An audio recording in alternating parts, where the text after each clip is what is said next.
اليوم مطالب الوجبة الثالثة. ئەمە داواکاری چینی سێمە لە خاوەن بڕوانامە باڵاکان و یەکەمەکان کە یاساکانی 59 و 67 دەیانگرێتەوە. داواکاریمان دامەزراندنی 43,000 کەسە کە لە 2023 تا ئەم ساتە داوای دەکەن. بۆچی حکوومەتی پێشوو ئێستایش دەستیمان پێ دەکەن؟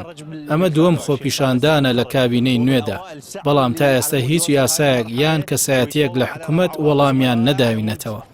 اليوم المظاهرات رقم 8. ئەمە خۆپیشاندانی 28مینە لە ماوەی 3 ساڵدا لە 2023 تا ئێستا بەهۆی دەستی لەلایەن حکوومەتەوە و جددی نەبوونی لە بڕیاری دامەزراندنی خاوەن بڕوانامە باڵاکان و یەکەمەکان کە بەشێکن لە بودجەی تایبەت و لە هەموو یاساکانی بودجەدا بەشێکی بۆ تەرخان کراوە.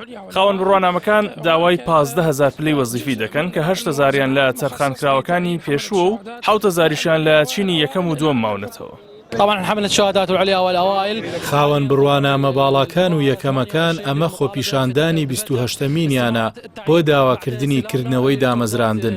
دوایەوەی لە 2025 کۆدەنگیان لە ئەنجومەنی ژاڕەوە بە هەماهەنگی لەگەڵ خوێندنی باڵا بۆ کرایەوە. پێویستە ئێستا دامەزراندنیان بۆ بکرێتەوە. داوا لە سەرۆگوەزیران دەکەین کە وەزارەتی دارایی ڕابسپێرێت دامەزراندن بکاتەوە بۆ ئەوانەی کە کۆدیان هەیە کە ژمارەیان لە 43,000 کەس زیاترە. 43,000